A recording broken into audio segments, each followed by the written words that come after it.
Just link it and see what happens. So that little puck has a has storage inside it? He put it, it was the same as mine, it just a newer puck. Okay.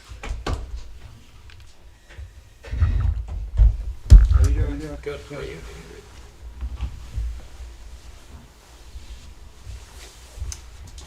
We are live on HCAM currently. However, we are waiting for a few more people to enter the meeting, so I think we'll just wait a couple more minutes. To enter the meeting, so I think we'll just wait a couple more minutes. Alright, this only has, so this doesn't have, so your last deck you sent does not have our stuff in it yet. It only has your stuff, right? No, it has yours in it. I took whatever she had sent and just modified the last It doesn't word. have. It's at Dawn's the end? stuff. No? No. Doesn't matter, I'm having to switch over. Okay. But Sorry. I have the systems component is all I had. okay.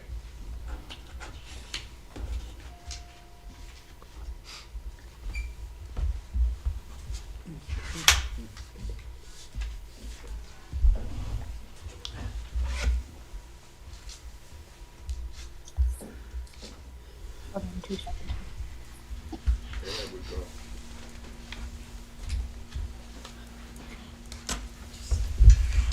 Hello. Welcome.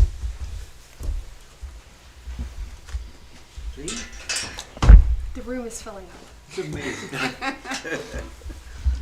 You have a lot doing remote, right? Please come on over. Yes, we are remote and we are live on HCAM currently, but we were waiting for just a few more attendees to join the meeting before we got started.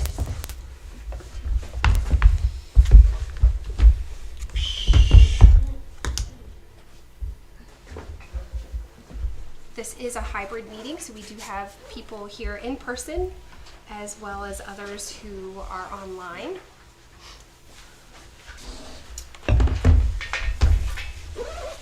How you doing, my friend?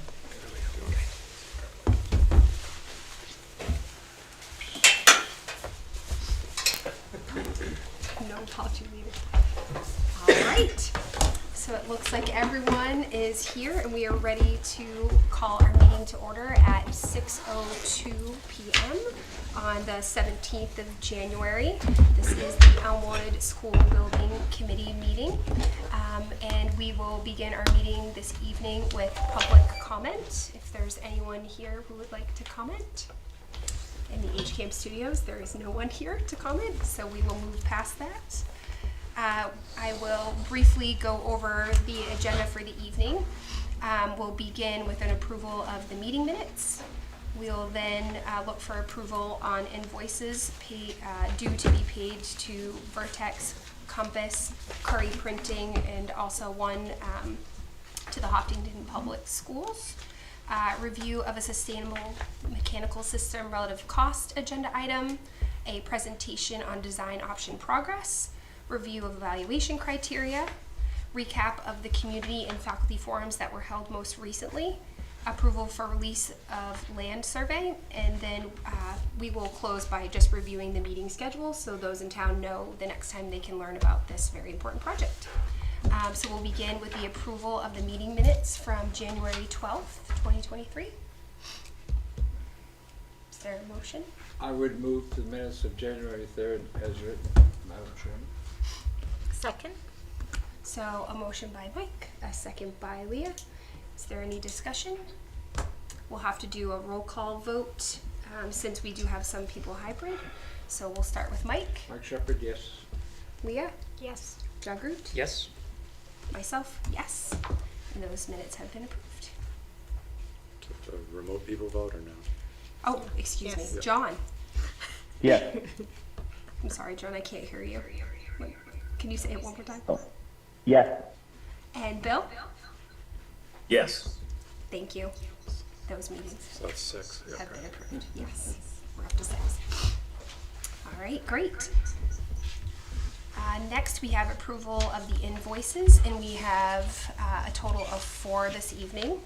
We have an invoice number CPM 11609 to Compass Project Management in the amount of $15,028.50. So moved. Okay. Is there a second? Second. Second. So a motion by Mike and a second by Jagroot, and we'll do a roll call again. And we'll start with Mike. Mike, yes. Leah? Yes. Jagroot? Yes. John? Yes. And Bill? Yes. And myself is a yes. So that invoice has been approved. We'll move to the second invoice, which is invoice number 954200002. And that is to Perkins Eastman in the amount of $64,615. I move to pay the amount of $64,615. All right. There's a motion on the table. Is there a second? Second. Second by Leah. And we'll do a roll call vote. And this time we'll start with John. Yes. Bill? Yes. Jagroot? Yes. Leah? Yes. Mike? Yes. Tiffany? Yes. All right. Next up, we have an Hey, invoice. hey, Tiffany. Yes. Shahidul joined remotely, so I think we got to put him in on that vote. Oh, Shadul. I apologize. No problem. Thank you. Shahidul Manan here. Thank you, Joe. So we're voting on the last meeting minutes, or sorry, we're voting on an invoice. I should We are let you voting chair on the an meeting. invoice to Perkins Eastman for $64,615. Okay. I trust you all. So, Shahidul Manan, yes. Thank you. Then that was approved. Invoice was approved. The third invoice is invoice number 335185, and that's to Curry Printing, and that is for $2,442.28. I move that the board vote to approve the invoice for Curry Printing in the amount of $2,442.28. All right, there's a motion to approve the invoice. Is there a second? Second. Second by Jagroot. And we'll go ahead and do a roll call vote. Mr. Shuck? Mike? Yes. Jagroot? Yes. Leah? Yes. Shadul?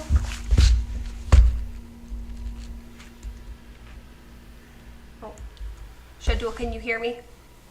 Shahidul Manan, yes. Sorry, I was on mute. No, it's good. Bill? Yes. And John? Yes. Great. That invoice to Curry Printing was also approved. Excellent. And then lastly, we do have an invoice to be paid in the amount, excuse me, I don't have that one. I do. The secondary one. 18,000, I mean, sorry, 1,800. $1,841.67. Yep. And this is the reimbursement for postage for the Elmwood project feasibility study and mailing. So again, the invoice is $1,841.67. I move to repay the amount. All right, we have a motion on the table. Is there a second? Second. A second from Leah. Jagroot? Yes. Leah? Yes. Mike? Yes, ma'am. Shadul? Shahidul Manan, yes. Bill? Yes. John Graziano? Yes. And myself, yes. All right, we have approved all the invoices for the evening. That was 4 in total. And we are ready to move on to the review of sustainable and mechanical system relative costs.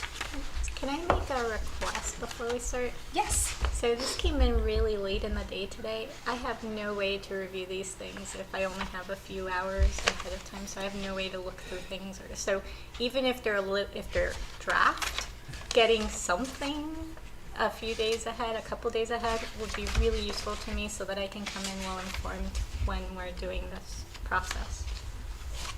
Yeah, So- no, we fully agree. This particular presentation had a lot to do with number crunching, and so the draft that was distributed on Friday to us was not ready to be presented because we wanted to make sure the numbers were tightened up before that was disseminated. And so the team worked on it over the weekend and got it out late today, as you noted. Thank you. We will make sure we capture that in the minutes and work toward that in the future. All right. So I'm going to turn it over to the Perkins team. We have two portions of the presentation tonight. One is a follow-up on the sustainability in mechanical design systems, this time with some cost associated with that, EDY comparisons, and rebate discussion. And the second will be updates on the design presentations leading into the narrowing that will happen over the next couple of meetings. I'm going to turn it over to, I think, Dan to kick us off. Thanks, Jeff. We'd like to sort of set the context. Some of this is context that we've spoken about with most of you already, but just to have that fresh in our minds as we do look at the numbers. And then we will look at a comparison of various systems that we might use for high performance building. And the systems are really just that, the heating and cooling systems, not the architectural elements or even electrical systems. So with that, are you advancing? I can advance if you tell me when. Now's a good time. Okay, so in terms of the context, this is about climate change. It's about a goal of moving towards decarbonization. So reducing the amount of carbon impact that our buildings have. Massachusetts is targeting decarbonization for 2050, and we have highlighted in the past two key parts of that strategy that relate to the built environment. One is the buildings, and the other is the energy efficiency of those buildings. So how do you make the building, and how do you make sure that it's energy efficient? Within the context of total decarbonization, buildings are a major part of that. So close to 40% of the carbon emitted is coming from the buildings. So the decisions that we make about the built environment are very important towards meeting those goals. If we don't address them, then overall, the Commonwealth and its communities we can't meet those goals.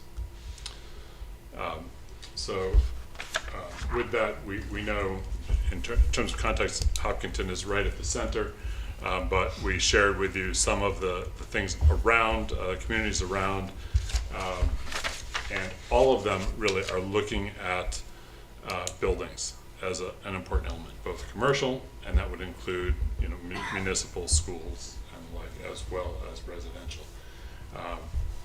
There's another thing they have, which is time, a goal of getting to a certain point by 2030 to 2050, and this is a very short timeline in order to make all of the buildings in your community carbon neutral. So with that, we'd like to share some new diagrams that sort of help, we hope, to think about the context. And with the next slide, context, there are three parts of it. One is the fuel, one is the building, and then there's the grid.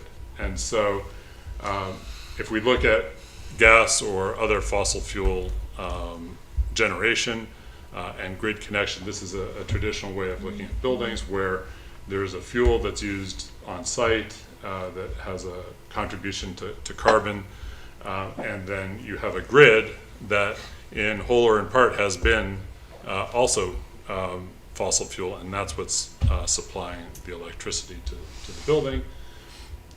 As we move forward, you know about photovoltaics and how that can create green power at the building site. That's an important element. And there are other ways of lowering the carbon impact. These include what's depicted here, a ground source heat pump. It could be an air source heat pump, but in any case, an electric-based way of making your heating and cooling. That's not the burning of fossil fuels on site.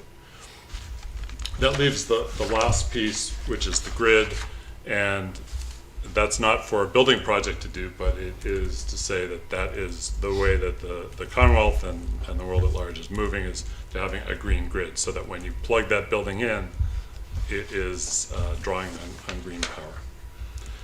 Now, there are also have been many ways of defining what is net zero. This is a word or a phrase that's put out there an awful lot. There might be 20 some odd definitions. The simplest one is the one that the International Living Future, ILFI, Institute has been using, which is, I'm just going to read it, 100% of the building's energy needs on a net annual basis, so over the course of a year, have to be supplied by on-site renewable energy. No combustion, fossil fuels allowed. And the Commonwealth of Massachusetts adopted this kind of definition something like 8 or 10 years ago, which was basically this definition plus the fact that the building design must be optimally efficient. That was the phrase. So you don't just make a gas guzzler, you make it an efficient building, and then you green it. There's another important definition, which is the LEED, the U.S. Green Building Council LEED Zero program. And this is quite similar. The key difference is that this allows for some fossil fuel, but it requires that use, that energy use, to be offset by nearly 3 times as much on-site green power generation, so that the overall impact of the carbon offsets that. So it's a significant requirement, especially given the cost of on-site generation through photovoltaics. So that is sort of the definition, 2 of the main definitions that are being used. The top one being the most common one that we see. Any thoughts or comments on that? All right, so let's move on to the mechanicals. This is a continuation of our conversation that we had at the end of last year. We filled in some blanks from what we discussed last time. The slides you have in your hands, what I'm going to present, are a little different. We did clean up some of the graphics that were jumbled, so there are just a few nuances there as we step through this.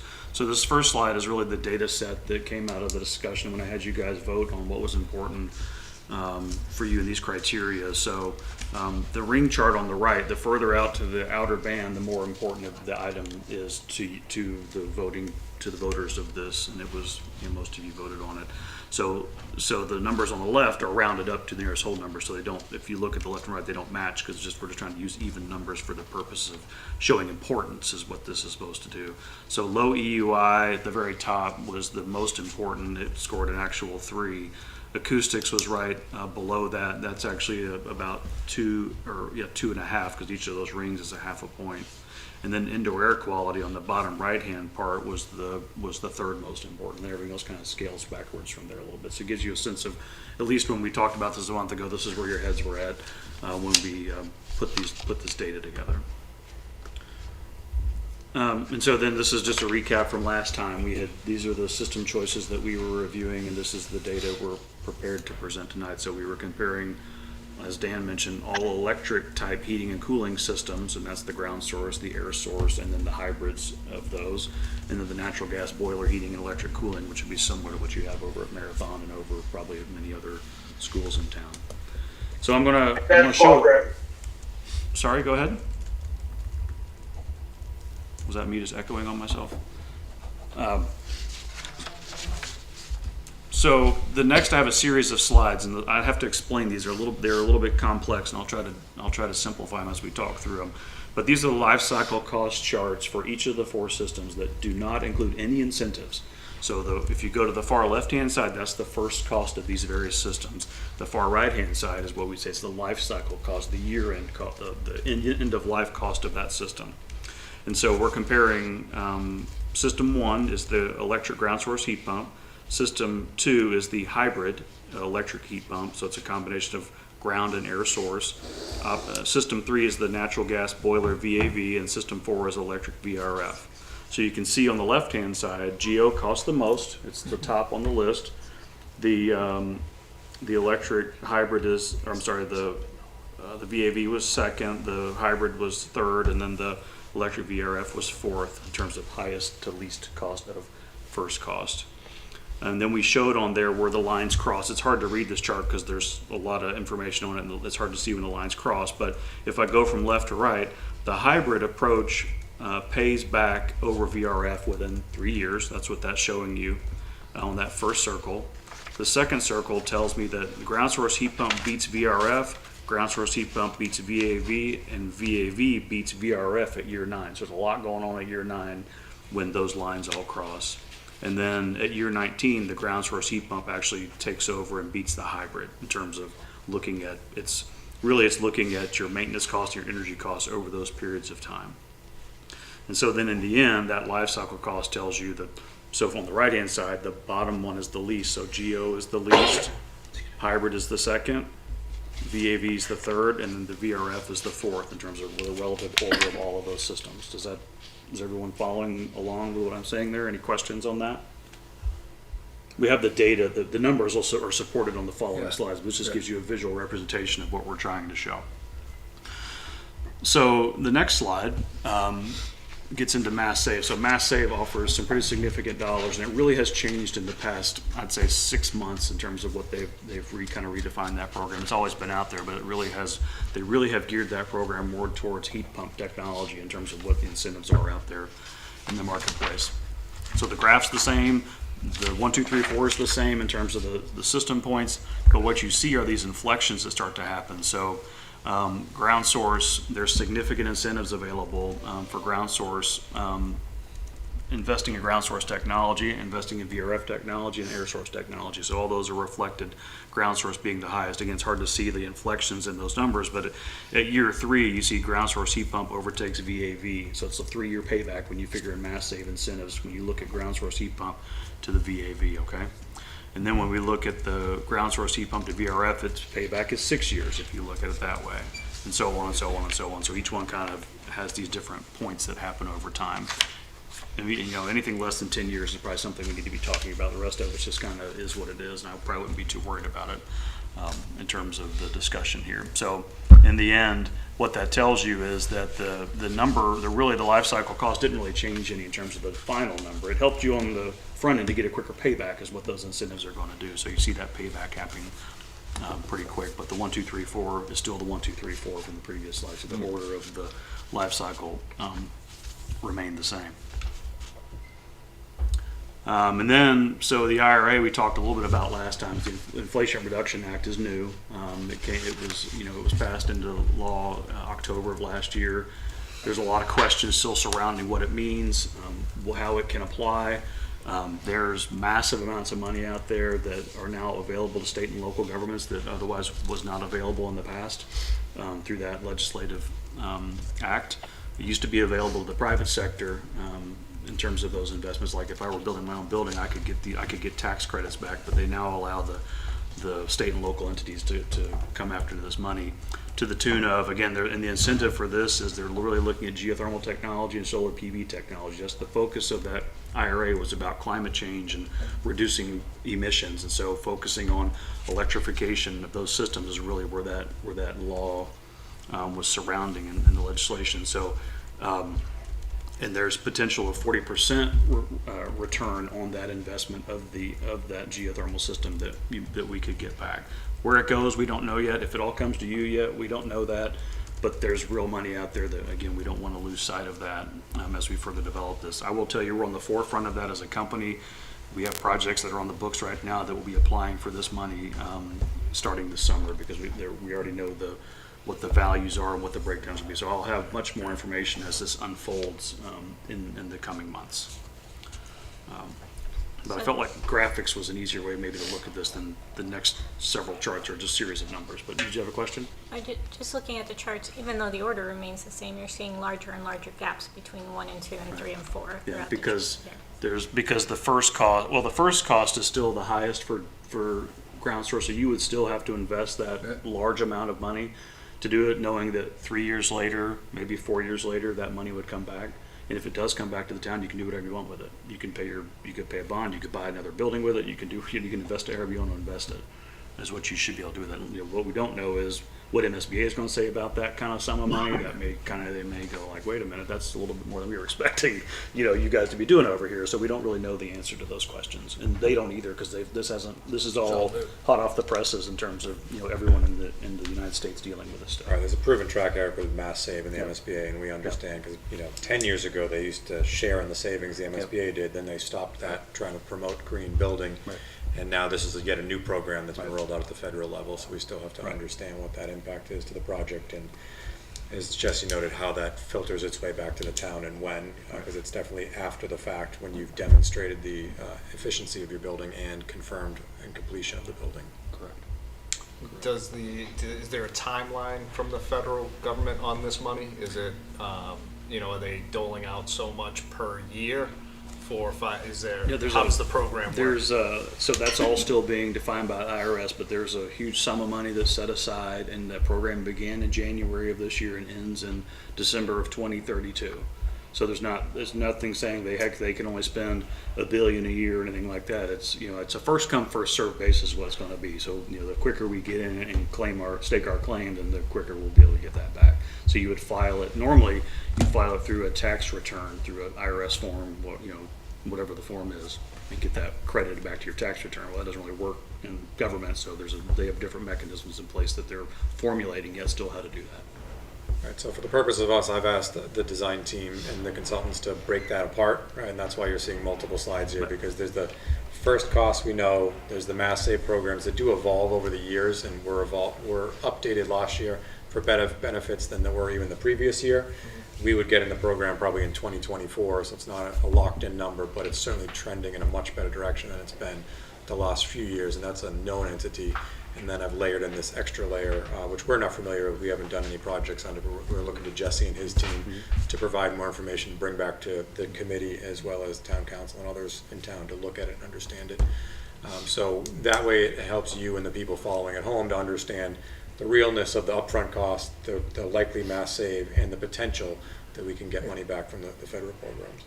And for the Mass Save, as soon as we get into, really, they say you can apply as early as you want. They would prefer you apply a feasibility study, but we would likely wait until after we get through this first piece. But even at SDs, we can apply for the memorandum of understanding and go ahead and, once we're locked into that program, we're in that program. So that's a lower risk scenario. So the quicker we jump into that, we'll be able to get in the queue for that as well.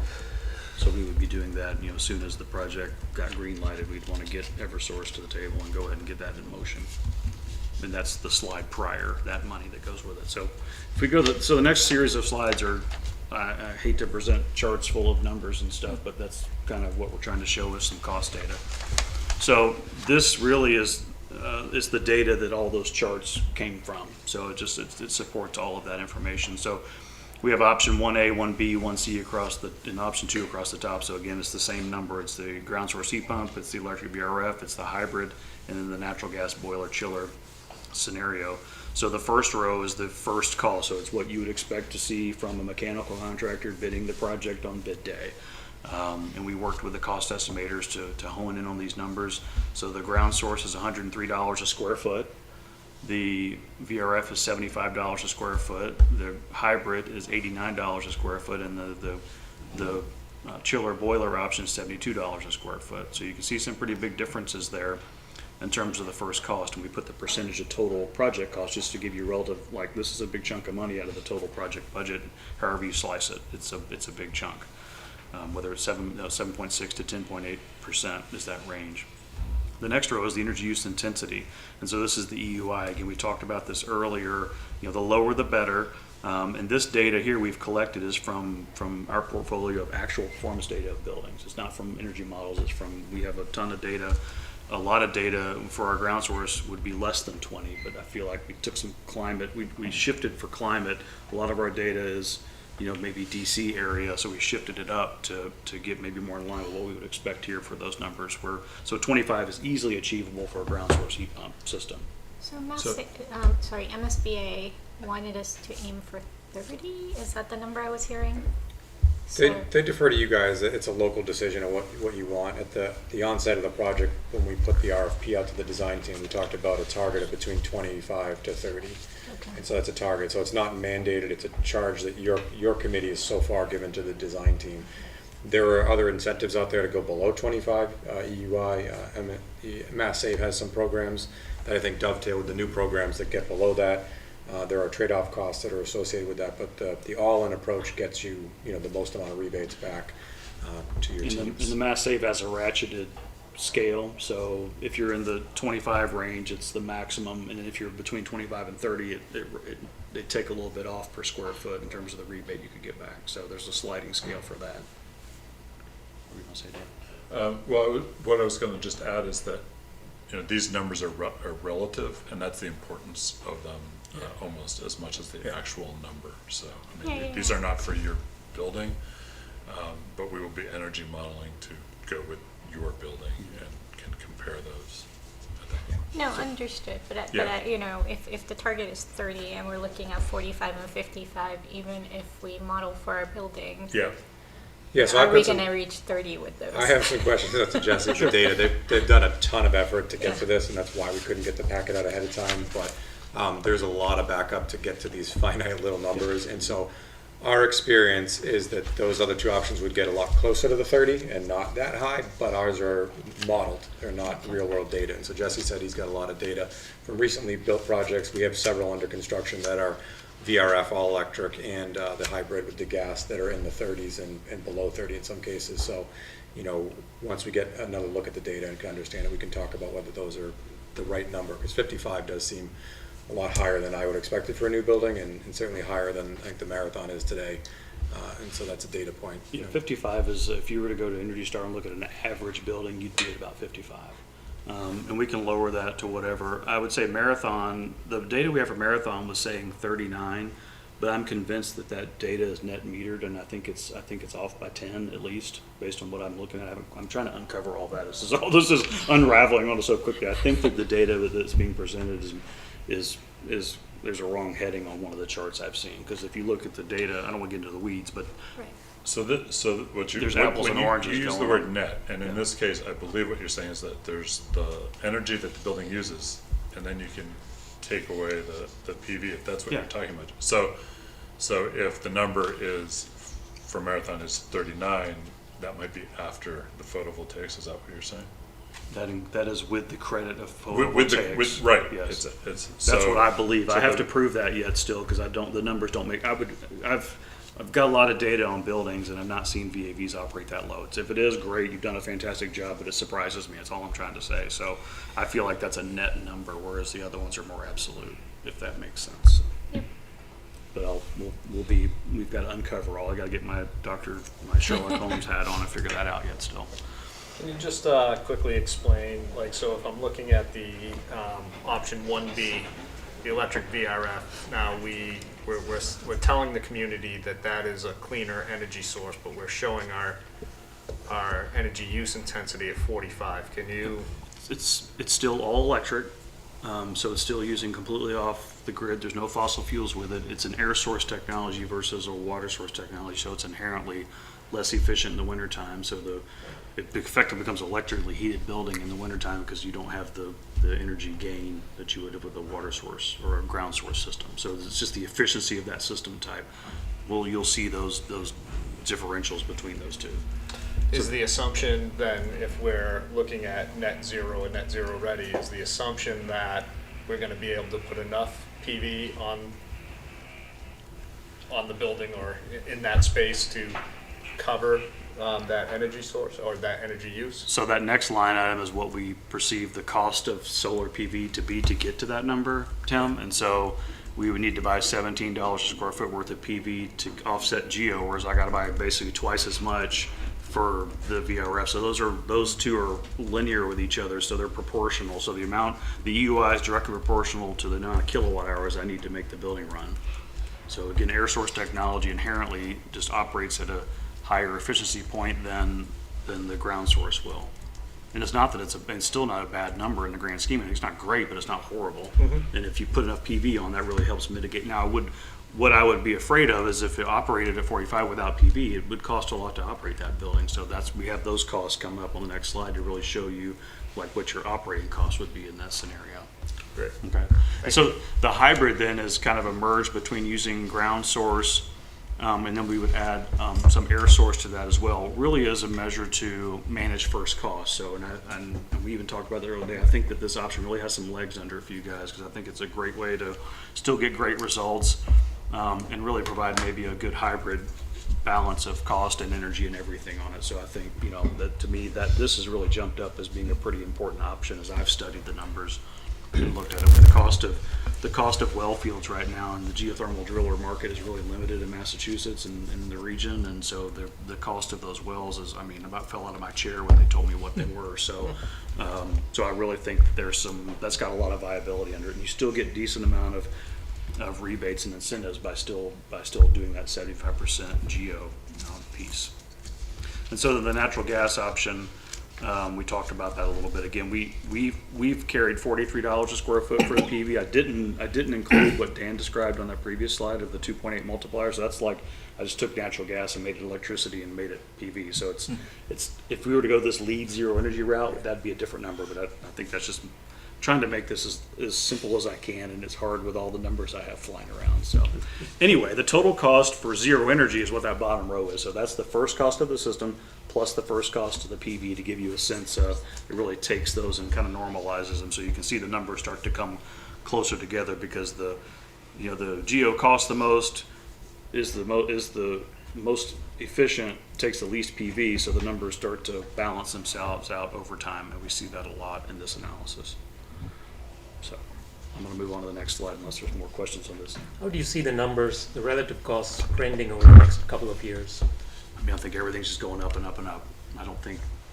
We were talking to the estimators the other day, and he was telling me that that a geothermal, a 500-foot well, he said $30,000 a well is low right now. He said we should be pushing like $35,000 a well. I'm like, whoa, So it's really going to come down to the lack of labor in the marketplace is driving those prices up. So until the economy stops, it's just going to be that way, I think. I was wondering if there's one option that's increasing more than the others.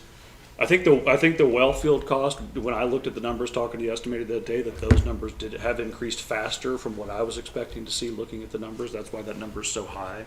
I wasn't expecting to see quite such a big delta between the two, but he's saying that there's no one out. There's not enough people out here to drill holes, and now everybody wants to do it. It's just going to make it worse. Right. And then with the IRA, it's just going to do is inflate everything over time. Do you see the technology changing in the VRF or the air source heat pumps that allow more competition in the market for more variety of sources and equipment? I think there's tremendous competition with VRF right now. There's a lot of people that make that, but I think in the air source side, when you get into the actual air source chiller, heat pump, making hot water, chill water, that is emerging right now. We're seeing a lot of that, and I think there's a lot of reputable manufacturers that make this. Trane makes it, and Daikin, all these people make the same stuff, so it's not like it's coming from some unknown quantity that's making these things, so I don't have a lot of reason to doubt that it's not good quality stuff that we can stand behind. So, that's where we're seeing the trends are, because getting that low temp hot water is really the hardest thing to get, and that's what we're seeing. That's where we're seeing a lot, and who knows in 10 years what the technology will even be. One point Jesse made is that so as part of the MSBA process, we have to go through a LEED or New England CHIPS certification, but there are other tiers if you want to be a full net zero ready or the LEED version of net zero. So you don't have to make those decisions now. We're starting to build the foundation for what is the baseline mechanical system we want to bring forward to the town, and decisions about certification can come later. But we would need at a minimum to get the MSBA's reimbursement points that either LEED or New England CHIPS certified level. So the next slide, we started to break down the total cost, and we then folded in the incentive cost that we're seeing.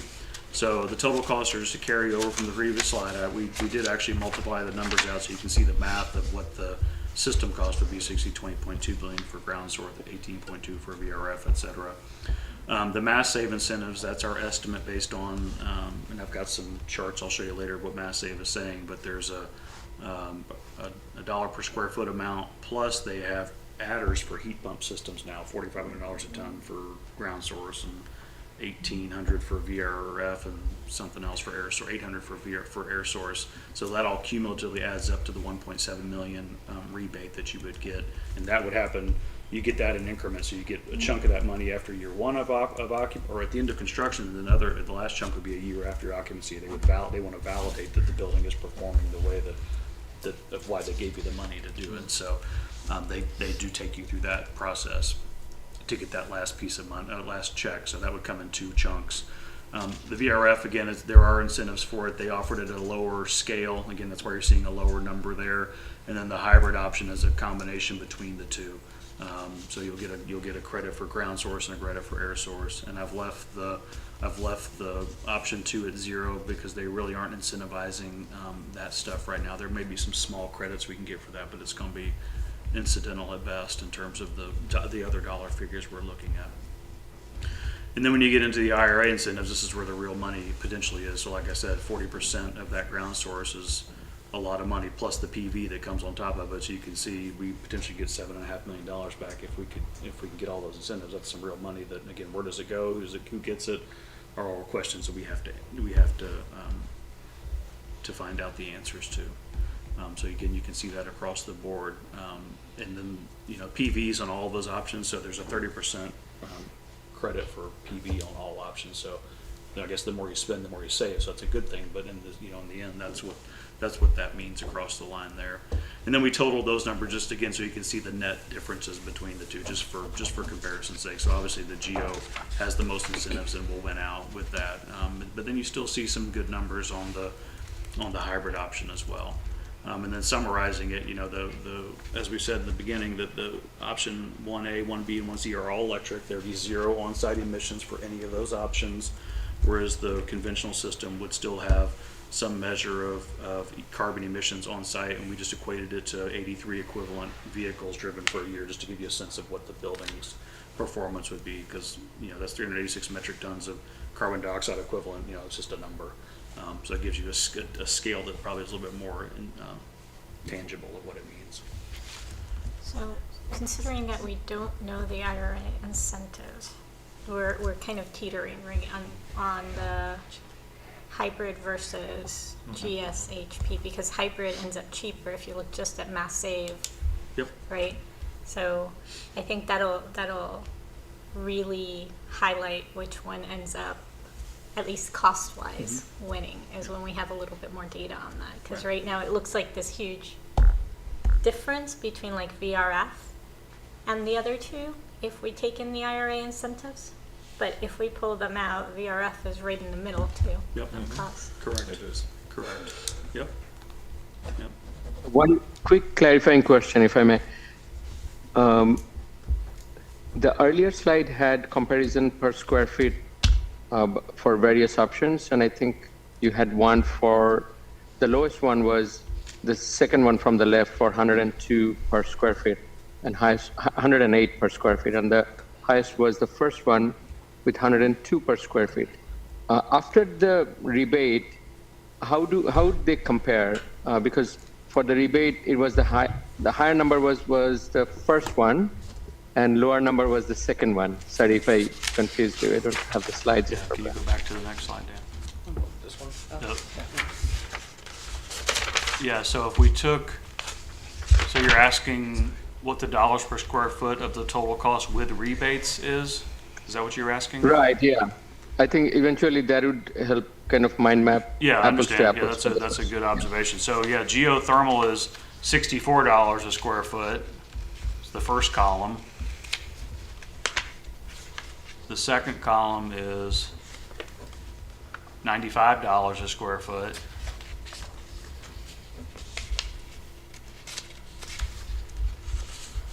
the third column is $69 a square foot. And the fourth column is $102 a square foot. But I think I'd like to also do that with the mass save number too. So we can update that, include a mass save subtotal and then the total in, because the mass save is much more tangible, I think, for what we're used to seeing. Okay, yeah, I think that'll help.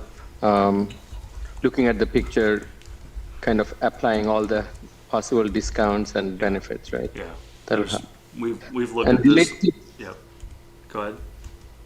Sorry, and subsequent question is, say, looking at those numbers, if we go for the lowest and the highest, and it seems all are qualified for net zero and various levels of incentives. And I know you covered it on various ones. I just want to hear kind of the top caption lines. What is the key differentiating factor that we should be considering if we look at cost-wise, net zero-wise, they all qualify. We want to go for the lowest cost, but the highest cost gives these 1, 2, 3 that we are going to miss out.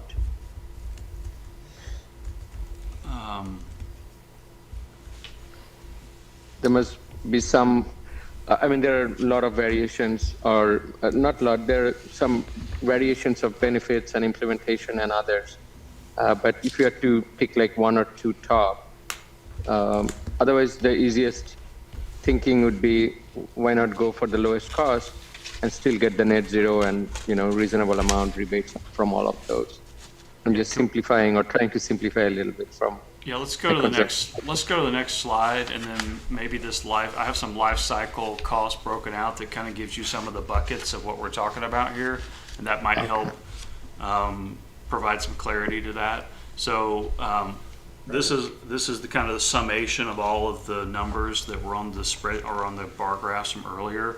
So it really comes down to, it shows you the first cost to buy the system. So this would tell you that the VAV is still the cheapest first cost option, minus incentives, if you just go buy the system, that's going to be the cheapest option all in. It does have the fossil fuel on site in that approach.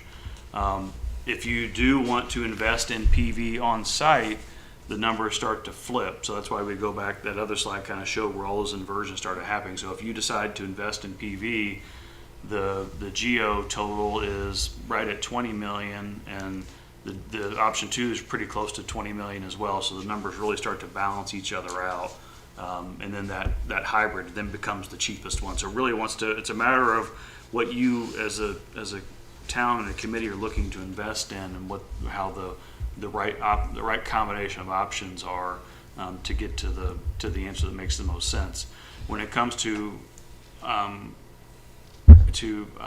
paying for the building to operate on an annual basis for the annual energy cost and annual maintenance cost, you can see some pretty big differences there. So the maintenance costs don't vary wildly between the 4 options, so it's going to be plus or minus the same. But you know, when you're buying electricity, that's what I mentioned earlier. If you were to put no PV on your building, you know, I'm not sure you want to spend $400,000 a year to operate the building with electricity. Maybe you do, but I have a hard time believing that. And so the ground source then is about half that, but you are investing a lot more to get to that. So do you want to pay for it now, or do you want to pay for it ongoing over time? And then the natural gas option, right now we're carrying $206,000 a year to operate that, but gas is still pretty cheap in the grand scheme of things, and that will change. And I just don't know by how much and by when. No one can predict what natural gas is going to do. Especially as the state pushes towards electrification and elimination of gas, that number will have to, I would say, inflate at a higher rate than others. But that's all just speculation. I don't think anyone really knows what the answer to that is. And then from a replacement cost perspective, if I think about the different system options, with the ground source heat pump system, once you buy that massive well field, 180 wells or whatever, it's there for 50 years. So you're not having to replace. That's a very long, for any component of any building. 50 years is probably the longest you'll see minus concrete block. So when you go to have to do a replacement cost of that, you're not having to buy that again. So at least you're buying that once instead of buying that twice. Whereas the other systems, we don't have quite that luxury. So the VRF system is going to be harder to, you have to buy more stuff in order to replace that system, and same with the VAV and the hybrid. So you're stuck buying more replacement. Like we're talking now in these other schools, you have to invest in these differently over time. And so then that gives you the summation of all of those in those life cycle numbers there. So it's really a matter of, are we looking at first cost, we're looking at life cycle, but we got to balance all of these things some way that makes the most sense for what, we can go convince the public this is what we need to be doing. That's why we're introducing this topic now, because it's very complicated, and there's no silver bullet that this is the reason. And I think the design team is trying to educate you on the various parts. Even take PV, let's isolate everything. PV, you could buy it yourself, you could outsource it, you could do PPA, you could put it on your roof, you could put canopies, you could pay for it in the Midwest somewhere. I mean, there's many options just on that one line item, that would influence what, those relative costs there. So there's a lot of moving parts here, and the goal is to make the right cocktail that makes sense to the town, that this is what we want to recommend as a solution. When we're doing that, I'm looking at the future system and replacement costs. Are we putting years of service on these as well, or are we making an assumption on how many years that gets us the 9.1 or the 15? Yeah, so that's future dollars, so it's at year 20 for most of them. I think VRF we had at year 15, but all the rest of the components are year 20 replacement. So that's not today's dollars, that's dollars in 20 years from now. There's a whole slide that has a series of assumptions that I just wasn't planning to just read to you guys tonight, Yeah. but it has gives you some of the weeds of that in there. But yes, that's what that is. So all of the energy costs and the maintenance costs, what I would consider today's dollars, and we escalate those annually a certain amount for the 30-year period as well. So it's not all just simple math. Which of these options would be the most flexible? Let's say the heating or cooling demand increases over time. With ground source heat pump, I understand it's possible, but it's difficult to add more capacity. There's inherently going to be spare capacity in it when we design it to begin with. So when we get to that point, if you were to do an addition, we would probably let the future pay for the future and expand that well field. Generally, is the approach we take, because we're trying to balance first cost. So you could add on to the well field in the future. If you were to do an addition to your school, you could put a standalone VRF system on that as well. So those are they can be modularized. I think in any of those scenarios, really all of those could take that same approach. I probably wouldn't want to plan in a lot of extra capacity just because we're trying to be sensitive to the overall cost.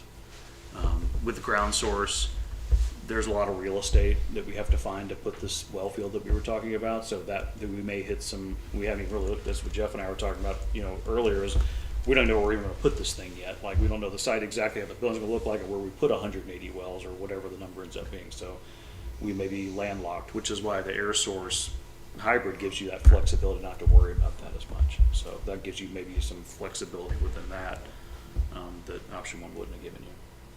But you're buying another piece of equipment to get there, so it's just something Tim has to take care of. Yeah. Looking forward to it. Yeah. So, yeah, there's no easy answer. There's no silver bullet that just says this is what it is, but this is the numbers. When you're showing the graphs and you're showing the point where they flip, right? Mm-hmm. You're looking at cumulative maintenance costs and energy costs? Correct.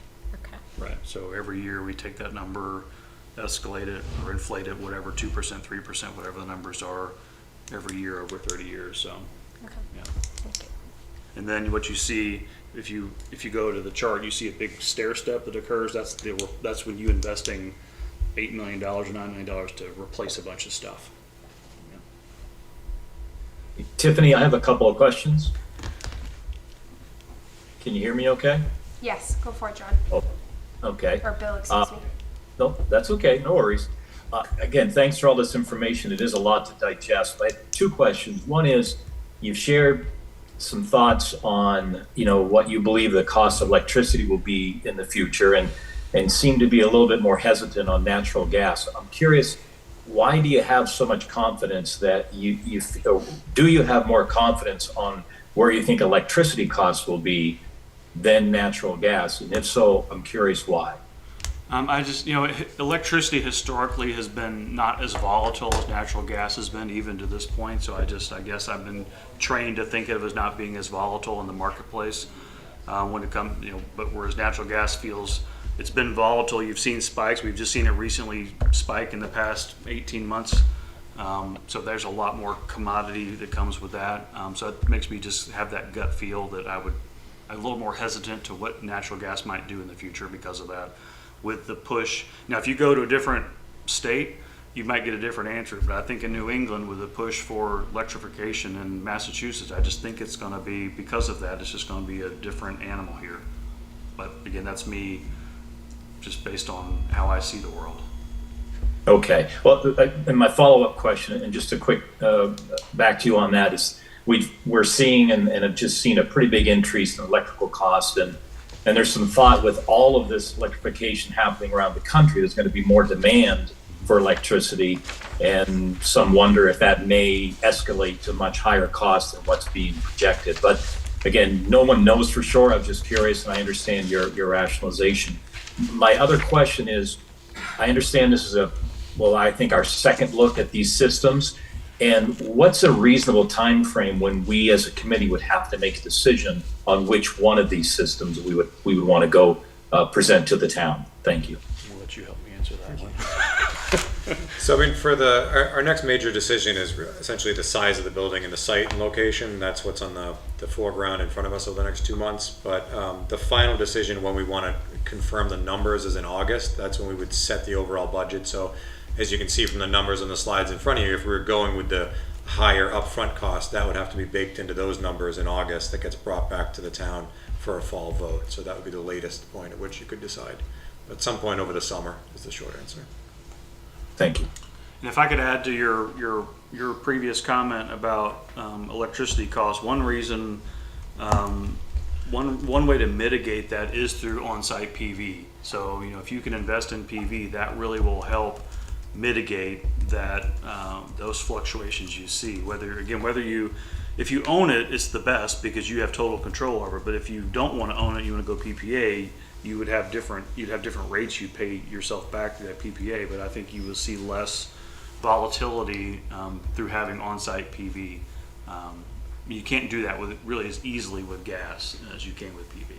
So just keep that in mind as you think about that. I mean, I know we're in the business of educating kids and not owning and operating PV systems, but it's something to think about when you have to own and operate this building for 30 years.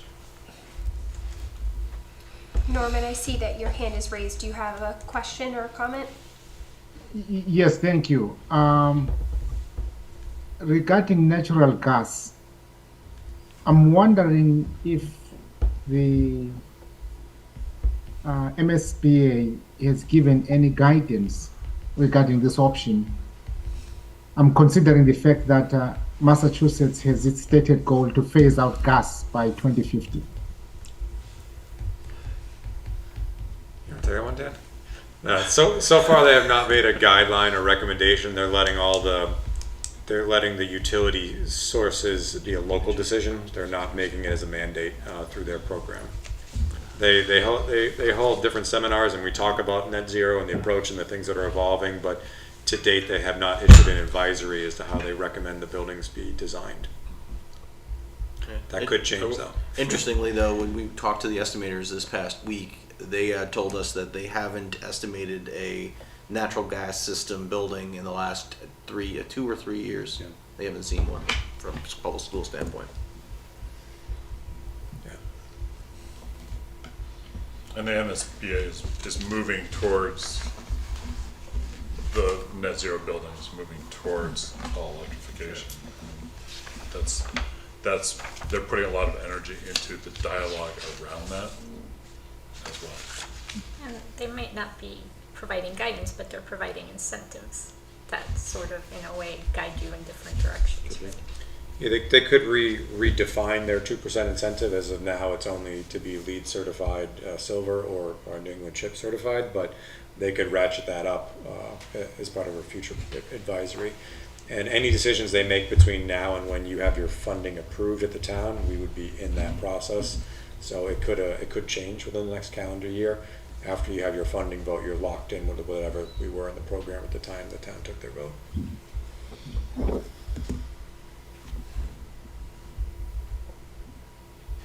So we'll continue to refine and adjust some numbers, but it gives you a good frame of where we are and the approach and what we think with that, so. I think the rest of it, Dan, is probably just back up. I did have a slide on, so this is Mass Save, you know, so that just tells you the path one is the low EUI building, and there's a ratchet for that. They say if it's below 25, you get the max, but if you're between 25 and 30, you get $1.50 a square foot to $2 a square foot. And then you could see the heat pump adder piece for the 800, 1200. So that's where all that data came from on those incentive pieces. The next slide talks a little bit about the IRA, and there's no fancy graphics for that. Unfortunately, it's a bunch of words, but there's that direct pay option we talked about earlier that does allow state and local governments to claim this money through 2032. And they're focusing on, like I said earlier, geothermal and solar PV for that. And we're carrying a 40% in the number right now. And there's guardrails on all of that stuff too, but that's where we're seeing the numbers on other studies we've done. I think the next slide is that's all the assumptions that you can read through at your leisure. Any questions on this? Yeah, if you want, there'll be a quiz tomorrow. And then the next one I think was just the slides we carried over from the last time. So there's really nothing new. I just included those for continuity of the slides we presented last time, just to have it all in one spot. So. Thank you. You're welcome. Is there any other further discussion or question? Just a quick question. On the systems analysis by total cost with incentive slide, he shows the option 1B electric VRF at 1.7 million for the incentive, and the natural gas at 2.2 million. That's PV. That's all PV. Oh, that's PV. Yeah. Okay. Yeah. Yeah. So the ground source. So you see that big jump on 1A and 1C because of the ground source investment. Got it.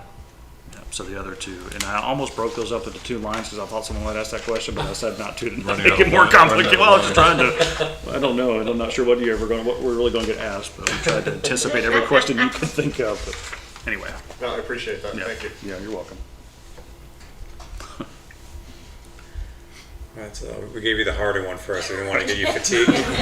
Now the fun stuff. What other do? Dawn and her team are going to show you the design elements. These are refinements of what you've seen before. So, I think Dan's going to pull that up, which might be a different document. So, thank you for your patience. This one was working till the end. I think the design one was the same as what you received earlier. So, no data crunching per se. Needed on that one. I think we're in this one.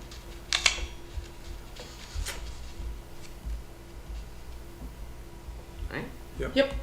Bob, were you going to lead off actually evaluation criteria? I think that was put in front. I could take that. Or you're going to take. Okay, perfect. And Jeff will do that, and then I'll lead into the different options.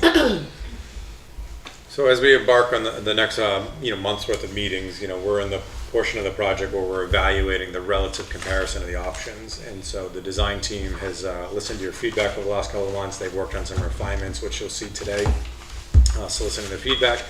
And the challenge for the committee over the next couple of weeks is to look at these options and think about the criteria that you yourself established back this fall. I just wanted to put that up on the screen for you to think about as you go through these options tonight. How do they rate against the project-specific criteria that the town has established as part of your committee? So we don't need to get into it tonight. As part of your meeting packet, I sent you an Excel folder with that, which has those across the left side of the columns, which I think the next slide shows. Just allows you to use it as a crib sheet as you collect your notes and thoughts over the next couple of meetings and getting to a recommended solution. And then the end product will be kind of a stoplight recommendation that we show to the town so they can understand how a decision was arrived at. So with that, I'll turn it back to Dawn to talk about the actual options themselves, and you have that data in your packet. Perfect. Thanks, Chef. It's worth noting we have updated the naming numbering system, so it's based on what was done in the PDP and building on that. So this one actually hasn't changed. The addition renovation AR1 it's called. It's just the grade 2 to 3 configuration. And full disclosure, this really hasn't changed since 2 weeks ago when I showed it to you. So it's a lot of the same. You see the overlay of the additions with the red dash line of the existing building footprint. And the site access is both from Elm Street as well as, that one doesn't show a connection to Wood. I thought it did. Maybe I'm wrong. Right at the very top? Doesn't show It's it. not, yeah. It should. It did. We Just went imagine backwards. it. Those landscape Yeah, black book how grass dare I everywhere. not proofread the slides. But anyway, I think the intent is that there would be that connection, whether it's just emergency only or just an outlet for ease on Elm Street, which we know is a problem. So we've got the PE zones and parking, recess courts. It's maybe not ideal and apples to apples with the other site, as we know, because of some of the constraints here, both the gas line and the size, as well as wetlands, etc. So if you want to go to the floor plan, Dan, again, this is only the 2-3 scenario. So this shows the new academic wings with ideal orientation north-south for the window-facing sides of the classroom, and it's only 2-story. The downside that the media center is not at the heart. I think we talked about that a couple weeks ago, so that would be a negative on this as a criteria, evaluation of criteria is reviewed, but for the most part, the program for 2-3 is met here. If you want to move on, Dan? Sorry, are there any questions? It really hasn't changed since last. Okay, we focus more on the other 4 options. This is the Elmwood Bar. We have 2 options here, and you'll see in the floor plans, for the sake of showing the larger, but then dashing lines in for some of the smaller spaces on the assumption that if it weren't, we're showing worst case scenario with the biggest footprint and biggest program sizes, but it would certainly downsize if it was only the 2-3 grade configuration. So that would be the EE3. And then the EE4 is actually what's shown here in footprint. You can see the red dash line, the existing building, the Wood Street access, as well as the Elm Street access. We've dashed in the parking that would potentially go away if it were only the 2-3. A smaller building, smaller amount of parking required. And the arrow indicates the front entry. What we did here was took it from sort of 3 bars. If you remember 2 weeks ago, I keep saying last week, but 2 weeks ago, it was right up next to the building. And I had ideas about sort of condensing that and giving a little relief, because we don't want those students, as they're learning in the existing building, to be right up against a construction site. So that bar became a little bit more consolidated, and that center piece where all the community spaces shows the full program. So if you want to go forward, Dan, this is what we've done. 3-story assumes the 2-4. It would essentially go down to 2-story under the 2-3. And you can see the dash lines as indicated with the notes on the left for the smaller gym and cafeteria if it were the 2-3 option. What this does is has sort of that center core with a lot of the public community spaces, media center basically at the heart. It's kind of in the middle of the 2 equally academic wings. It's 2-story, multi-story, and then some STE spaces on the 3rd floor, as well as kind of some of the specials sprinkled through the art, STE, and music in that center core. So those 2 wings provide these little neighborhoods of academic spaces for the 3 different grades if it were the 2-4, or the 2 different grades with just the 2-story. So it got shorter, more condensed, more efficient, and all the floors connect. Any questions on this one? It's not quite ideal north-south. If you go back real quick to the site plan, Dan, you can see because of the gas line and the constraint of the existing building, in a perfect world without constraints, we would have that academic bar really east-west laterally to have north and south-facing classrooms. We did our best. Okay. We want to go forward 2 slides, Dan. That will move us to the other Elmwood. So EE5 would be grades 2 and 3. Oh, did someone have a question on remote? Just a quick question on the previous, or maybe you're still on the same. The field is limited. Do you know top of the head what is the size of the field dimension-wise? I didn't hear. What was the size of? Square footage? Oh, the square footage. Do you know that offhand, Bob? Size of the field? Is he asking the field or the building? The field, correct. The field. The field. Yeah, I don't know oh yeah, I do know offhand. It's half of a regulation soccer field for each. For each of the four? Yeah. Okay, so half of a regulation soccer field. We don't know the square footage. Dan can find it for us. So there's basically No. 2 regulation fields because we have 4 of them, Sure. and each is a half. That is helpful. It looks awfully small, so I just want to confirm. Thank you. Okay, you're welcome. I really like the way, I mean, I'm not a teacher, but I like the way that the special education rooms are spread along the wings and spread along the floors so that they're kind of tied to classroom groupings. I think that's really cool. Yeah, I think the hope is that those students are integrated with their peers and feel part of the neighborhood or community of their peers. So I think you'll find that, and I hope as it evolves, you'll find that in all of the options. But great observation.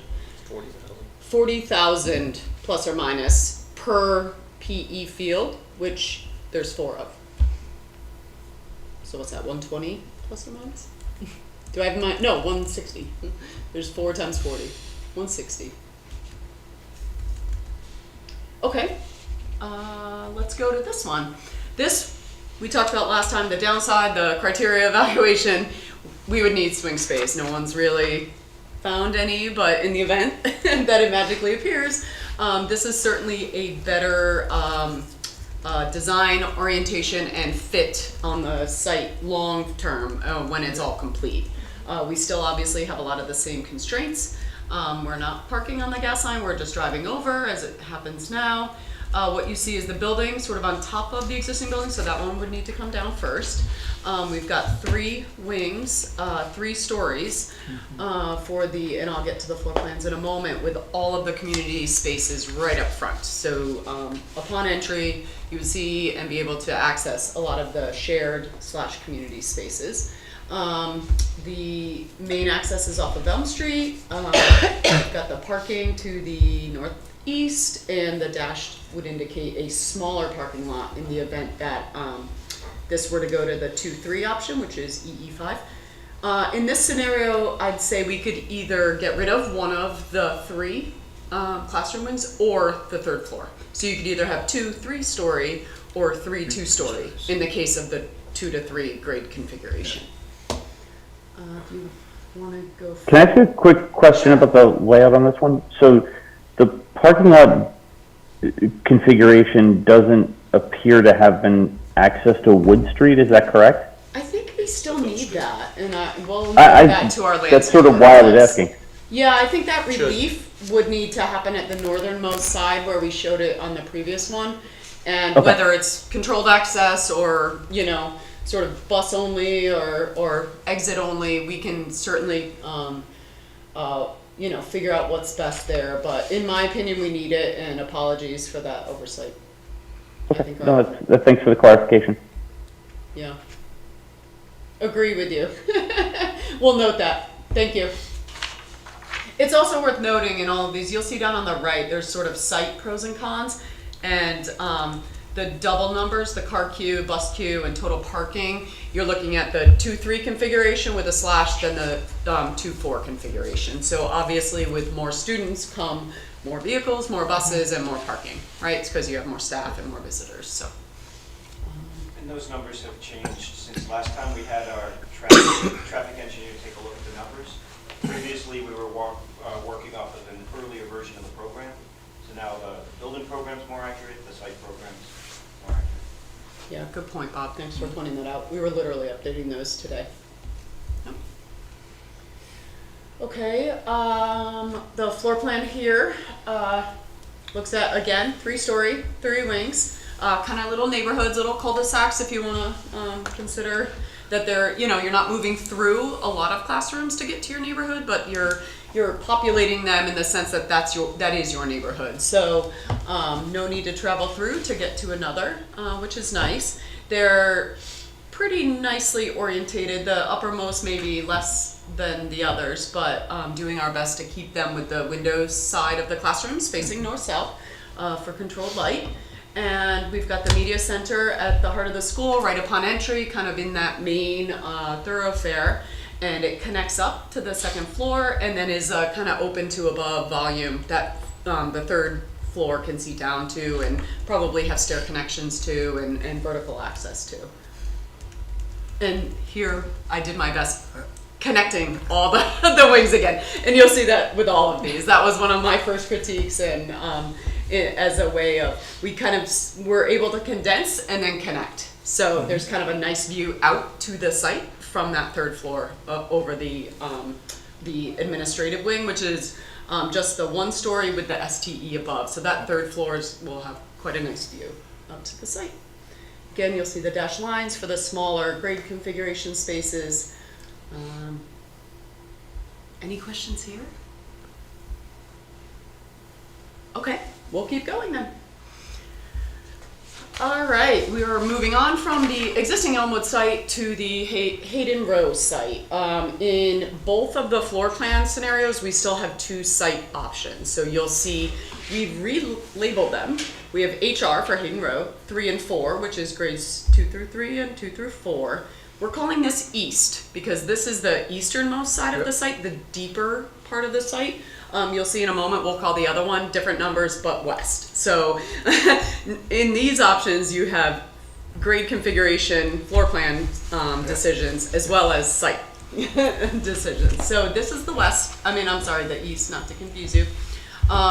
This is the revised pinwheel, which has taken the kind of longer wings and shortened them, kind of back to the cul-de-sac comment, the shorter neighborhoods, 3 stories that are all centered around this vertical north-south connector with all the community and shared spaces as well as the specials. And we'll get to that in a moment. You approach either from Hayden Row or a campus road that will connect to Marathon. Again, the hope is that we get all the traffic off of Hayden Row and have the inter-campus connections that will allow buses to drop and pick up from both schools, as well as parent pick up and drop off with connections so that we can relieve some of that traffic on Hayden Row. Here we've made the parking closer. I think if you remember or have your slides from 2 weeks ago, it was kind of where the fields were shown. What's nice here is that the connection roads go around those fields so that students aren't having to cross traffic to get to those fields, which is a nice safe access to those PE zones. You'll see that recess kind of wraps around the easternmost side of the site. We've got hard play, play areas, recess areas, and a small field. So there's options for all, right? And they're sort of all connected and available for eyes on all the different features there, which I think was a request that they be sort of adjacent and available for teachers to monitor larger spaces. And then the parking shows the area that wouldn't be needed under the smaller configuration. And then we've got service to the south, rain gardens in all of them, and then kind of the front entry plaza. It's also worth noting our landscape architects have added staff parking kind of distributed around that loop road to provide better access. So again, we don't have parking really far away, which I think was a critique of the previous design. There will be the adjacent parking at the front of the school could be used for the fields on the weekends or in the evenings. Would you go to the floor? But does anyone, sorry, we have another site plan. Anyone have any questions on this site plan? Any feedback? I'm curious about what a rain garden is. Oh, it's basically stormwater collection, and we'll use it as a learning feature for the students to, whether it's science project, take the water, see if they tested for, algae or, so it's both helping control stormwater and runoff and putting it onto the site, but then also to be able to use it as a learning opportunity. Yeah, these are young kids, like making their campus and building every opportunity to learn is our goal. Great question. If you go to the next slide, this will be the east version. So what we were showing you was kind of on the screen. Did I say it backwards? Oh my God, it's Ross.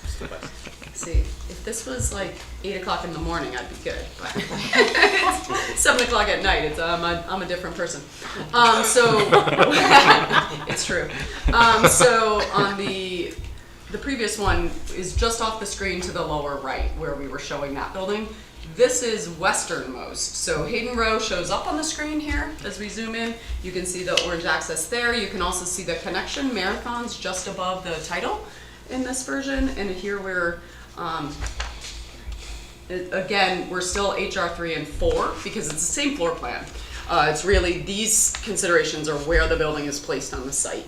And in this case, it would be westernmost, fewer trees coming down, closer access to Hayden Row. What we're doing here is basically flipping the building, and the front entry is to the east, which is nice when students arrive in the morning. It'll be nice and bright and sunny. We've got parking close to the building as well as close to the fields. You can see that the connection from the building to the fields and also to the south where all the recess space and fields and courts and play areas, no crossing of any sort of street. So safety first, we're separating bus drop and car drop. It's possible as we evolve and look at it with traffic and everything, those may switch or those can fluctuate, but the idea is that they're always separate and that, you know, the car drop provides a long enough queue for all the cars that we need to have parents dropping off and then connect back to Marathon on campus as not to send people out to Hayden Row to go back up to Marathon. Our goal is to get everyone onto site and then have that connection. And in this case, it's 2 connections either side of the fields that take you back up to Marathon. So this is interesting. The cars from the parents only go as far as that parking, and they come in through the Marathon entrance. They could. And I then mean, the this bus is comes in separately, and it's the only thing using that exit. Yeah, I think they did that strategically, and I'd have to talk to the traffic engineer more to understand why, but they could connect. You can see that the road there between them is connected, so it's a matter of control and how you want the traffic to arrive and depart. And in some cases, in some schools we've designed, it might switch at pickup versus, you know, so I think the goal is to get all the traffic off of Hayden Row to provide enough area of campus roadway to get the relief off of Hayden Row and to provide connectivity to Marathon. And will this be the final drive? No, but I think the goal will be to separate them and then to figure out what the best connectivity on campus will be. Yeah, I mean, that was my thought, was that that's kind of cool, the idea that the buses get sort of their own route and the parents get their own route, and so there's kind of less of that frustration that you see sometimes on Hayden Row. The white dashed line at the top, is that wetlands? The kind of circular, yeah, yes. Okay. So in both the west options, this one and the other floor plan option, you'll see that that is considered. And I think the point was made a couple weeks ago that we should get that surveyed sooner than later to actually know what the real limits of that are and the real setbacks. So And one other point I want to make is I think we should differentiate in the numbering here, because although it has the same floor plan, the decision in front of this committee is to where the building gets situated, and so I think there are important differentiators between the east pinwheel and the west pinwheel. You know, do you want us to do HR3W, HR3E, something along those lines, so there's a west and an east? Is that okay? That's a great great point, and we could do that. Right, when we go through, simple as costing, right, one is further back on the site versus to the front of the site, there will be nuances and differences in between the options, so. Yeah, great point, Jeff. We'll do that. So this would be HR3W and HR4W, and the others would be E. I mean, I'm not a traffic consultant by any means, but this one to me seems like there's less place to queue for the car line if we're connecting into like that Marathon site at the top. I do wonder a bit more with this one in congestion. Like I would actually want to see maybe the buses go in the orange, the buses go in the blue and the cars go in the orange. It's funny you say that because internally we all said that. This is but I was too late to change the so graphic. not a So traffic right, no, you should engineer. be. You're hired. But we literally, the three of us. said that. Yeah, and you know, as an elementary school principal, like I'll tell you, those cars line up really early. Yes. And so the more queuing space you have, that would be huge because that probably will spill out into Marathon, and Marathon has their own line waiting too. So correct. Great observation. Yeah, good observation. And we have that feedback for our consultants. So Yeah. that's why I was kind of hinting at, I don't think this will be the final because as we get, information and as we go back and forth, we're constantly evolving and trying to find the best and better solutions. So we appreciate that. It's That's an important definitely- point to make that, even though they're presenting these as plans, you can still mix and match. Like if there's something you really like about one of the options, just give them the feedback and they'll apply it to the next option or whatever options move forward. So Absolutely. and sometimes that's by design when they show the different routes and traffic and parking. You've seen scattered approaches as well as consolidated approaches with parking. You may like them more or less once you see it. Sometimes as an idea it sounds better, but when you see it drawn, there's other negatives to it. Right, and sometimes we try to show a range, to your point, and just tease out the no's just to keep the yeses, alive. So, yep, if you see something you love or something you don't love, by all means, we want to hear because. Yeah, and I think on the east plan, there's kind of two ways in for the parent car line, whereas this way, the parent car line kind of like circles around and goes back out in the same direction. Whereas in the east plan, it went both ways, I believe. Is that true? It could. It makes a loop Yeah. and then Yeah. goes It could. It doesn't. I think it looks like it. Yeah, it's a little bit unclear. The arrow kind of hints at the. I just think User's there's choice, some no, opportunity. driver's choice. Yeah. Yeah. I'm just assuming since it doesn't go out to Hayden Row with the orange line that it would have to back on itself. And then- Yeah. And go back through. Okay. If we're talking about things we like, this is so far the best one in terms of fields. Getting to the fields, the kids having plenty of space to go through them without, if you have X amount of classes going out at the same time, the other ones have kind of this bottleneck. Yeah. Right? Yep. And this has plenty of room for movement.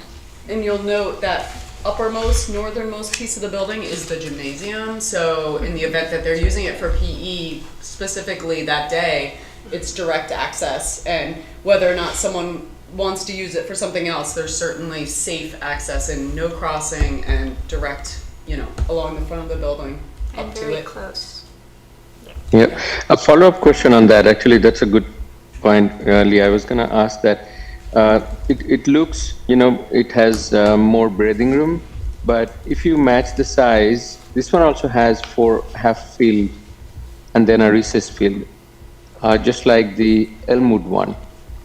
So are they essentially similar size of space, or this one is more, as it feels like more, but I'm just trying to confirm that. I think it's the same. Yeah, I think it's the I same. think it is the same. Yeah. Okay, it has garden space, more garden space, I see It that. has more garden. But, Yes, yes, it does. Yeah. yeah. But field space wise, they're similar. Okay, thanks. Norman, I see that you have your hand raised. Do you have a question or a comment you'd like to add? Yeah, I think it's more of a comment. Considering the existing traffic situation along Hayden Row, as well as the queuing experienced in the existing school campus, I would like to see, going forward, I'd like to see more of a much more broader discussion regarding the queuing assumptions that are built into these options. In other words, I'm expecting that the queuing options provided will take into account the overall traffic patterns on Hayden Row as well as the queuing on the existing school campuses. I couldn't quite hear him. You got all of it? No. But there's definitely Sorry, some- Norm, we're having trouble with the audio a little bit. Would you mind repeating it maybe a little bit louder? So you referred to the more study related to the queuing on campus as it approaches off campus and the intersection of those two, Norman? Can you hear me now? Yes, I hear you better. Okay, great, thank you. My comment was taking into account the existing traffic on Hayden Row, as well as the queuing patterns at the existing school campuses, it will be helpful in the future to relate what is being proposed in the options at Hayden Row alongside the existing patterns, both on Hayden Row as well as on the school campuses. So I think that's what the public is going to want to see. there will be a deeper dive on the traffic study, which will account for, you know, the projections on the building as it relates to the selected site, how long the queue needs to be, and what the cycling through would that would look like. And to your point, that would take into account the existing traffic that would drop off at the same time at Marathon and Hopkins within the Hayden Row corridor. Yeah, I think what is unfortunate is that the public is going to expect this project, if it moves on to Hayden Row, to provide the solutions to some of the existing problems.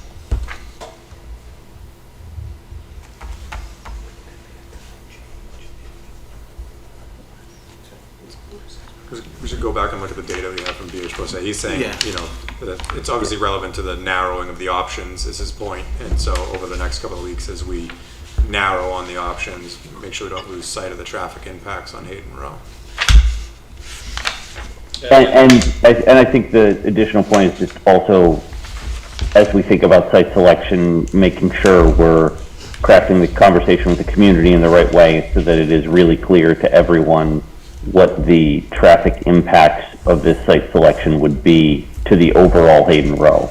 So to Norman's point, if people are expecting this to fix problems on Hayden Row, that's probably an unrealistic assumption, but we can at least show a do no harm sort of explanation that, you know, if this is going to be sort of neutral to traffic, just so we can be really clear with the community, because I agree, anecdotally, I think we've all heard that that's everyone's first concern about this site.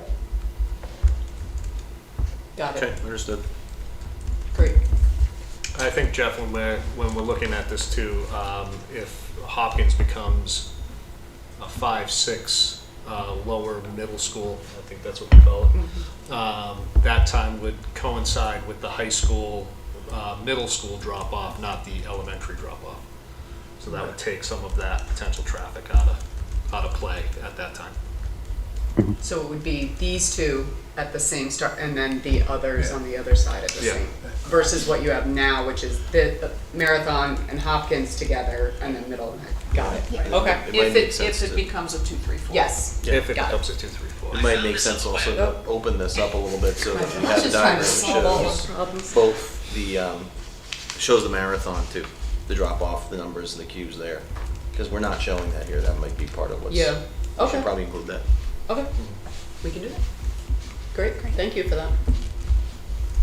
Shall we go to the floor plan? So this is essentially the same floor plan. The west has it flipped. If you remember, the main entry was east facing, and in this case, it's the main entry is on the western side. So this is the one, the exact one that's confusing. It's on the east part of the site. So you can see the media center's the heart of the school. The 3 wings radiate out from that. The admin's close to the main entry for oversight and safety. We've got the cafeteria, which would get a tiny bit smaller under the 2-3 grade configuration, as well as the gym to the north, and that connects to the fields. If you didn't make that, I pointed that out in the site plan. 3 stories, they all connect vertically, horizontally and vertically. And we've got some open to below spaces. That media center is 2-story across from the STE labs, and then all of the neighborhoods. And again, similar to the other one, the 3rd floor could go, or a 3-story wing could go. So depending on the grade configuration and these couple of options, it's a either or, and that can be decided once we figure all the grade configurations and out. So, you know, that would, if we were to say get rid of one of the wings, it would obviously affect the site plan, maybe positively, but you know, we can talk about that if that were the. Oh my God, I'm Mine's washed. He doesn't understand me. It started doing that recently, like randomly thinking I'm talking to it, which I never do. So Where are the I'm glad I could provide humor. Thank you, Where are Apple the- Watch, for being smarter than me. where would the expansion points be for the school? So let's say we were worried about extra children at some point. Yep, if you want to go back, we actually show that. We could probably show it on the floor We do. plans as well, but we, in there all the they are. site plans, we have the dash I at the see. end. Okay, thank you. Yep, you're welcome. But that's a good point. We should show it on the floor plans for consistency. But the site is really where you want to understand how much extra space you need and how that impacts the site plan. Any questions on this floor plan? Actually, I have a question. Sure. I'm completely, I don't know anything about this, but you have 3 different expansion spaces, right? That's all external walls, right, that we would need to expand through?